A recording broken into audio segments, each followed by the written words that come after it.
let's get into the advisory. John Vanderpoel from Morgan's joining me to discuss what's being described as inheritance tax by stealth and what that could mean for your family, home and superannuation. Great to see you, John. What is this? It does not sound very good. No, look, it's a bit of a slow creep that we've seen for a little while now. So it's been a known issue with superannuation for a little while. So I'll probably just touch on that first. So within superannuation, everybody has a taxable component and a tax-free component. That taxable component consists of contributions that have been made during your employer, during your working life, as well as any salary sacrifice that you may have made. So that it makes up your taxable component, and quite often that can be a large amount of money. Now, that's okay if it just passes to your spouse on death, but if it passes to adult children, so non-dependent beneficiaries, it's subject to a tax of 15% plus GST, so 17% in total. So if you're talking about a superannuation balance of $2 million, you're potentially looking at a $340,000 tax that's payable by, or your children are going to have to deal with in their hands. The Div 296, which we've spoken about previously, also pushes out the tax on these larger balances as well by a further 15%. It's another wealth tax to try and raise a bit more money to help government with the various challenges that they've got with funding their budget. So that's first one's a well-known one that's been in place for a long time, and certainly a lot of clients raise as a concern. But the Div 296 just puts another layer on there, which, you know, you could call it an inheritance tax, you can call it a wealth tax. It's the same result, though, that the government is digging further into your pockets for a little bit more money. Yeah, and so what does that mean in terms of what people should be doing? Maybe they should be offloading their wealth before they pass on. Spot on, absolutely spot on. So again, the importance of advice, we come back to it all the time. So a lot of the clients I deal with, they're mum and dad type situations, which come as no surprise to you. Often, whilst there's two of them alive, it's not so much a conversation. It's after one has passed on that we really need to think about that and how we're going to manage that strategy. So, you know, for example, if husband and wife scenario, the husband's passed on, the wife is still with us. If she's an 80-year-old lady, we may make an assumption that, you know, looking at mortality rates, she's maybe got 10 to 15 years. So we go, well, let's make certain we've got enough superannuation there to cover the rest of her life, assuming she lives a normal life, and take some of that other money out of superannuation and give it away to the kids at that point, therefore negating that 15% plus Medicare on the taxable component. And certainly with the Div 296, we're seeing that as well, where clients have been coming to us saying, you know what, I'm pretty fortunate, I've got a lot of money there in super, I've got enough there to see me through, let's rip some out now, get it to the kids. So it's brought forward you know, the transfer of wealth because of these government changes, and it's not a surprise. I mean, you know, whenever we see these sorts of changes, people move with it and make the right decisions. Yeah, if they get good advice, I guess.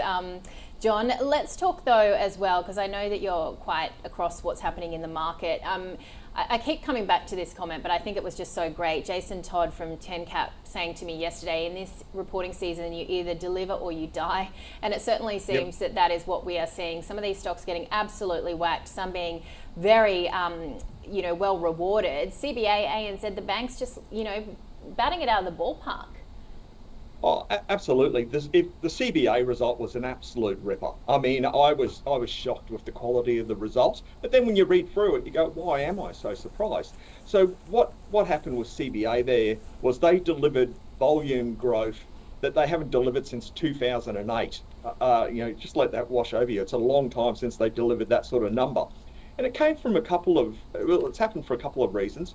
As we know, property prices in Australia keep going higher. So when you go to borrow for your home with CBA or any of the banks, you're borrowing larger amounts of money.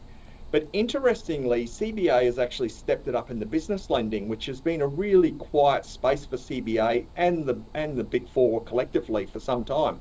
Now that is really the beauty of business lending is the rates, the margins are more attractive. It's riskier.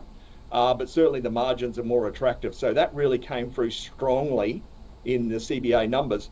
Also impairments. A couple of years ago, we kept hearing about mortgage cliffs. You might recall that language.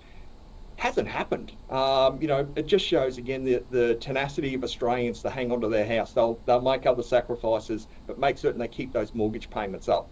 So the impairments haven't played out as expected. And also competition's been rational. That's the other thing. The banks aren't slashing each other's throats in a race to the bottom to get cheaper and cheaper rates, even though Macquarie keeps chipping away on the edges of their market share. So a lot of things in the CBA result and the ANZ update today quite spectacular as well.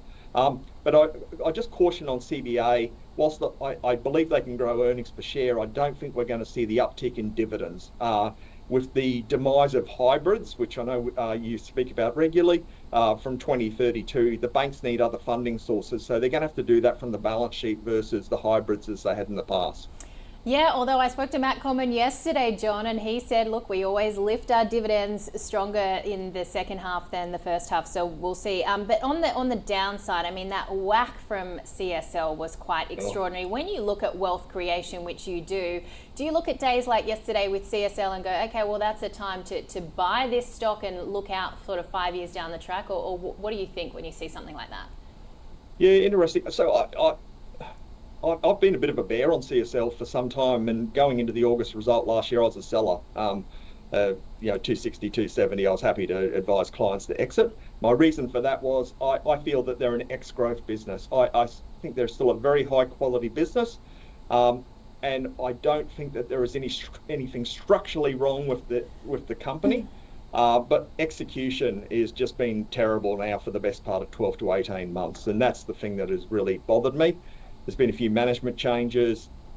There always seems to be a reason for one part of the business not going well. Bearig yesterday was terrible. Other parts of the business looked okay. The impairments were huge.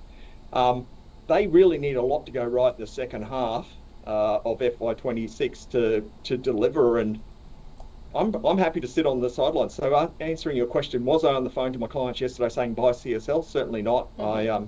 I need to see some quality execution to have that conversation.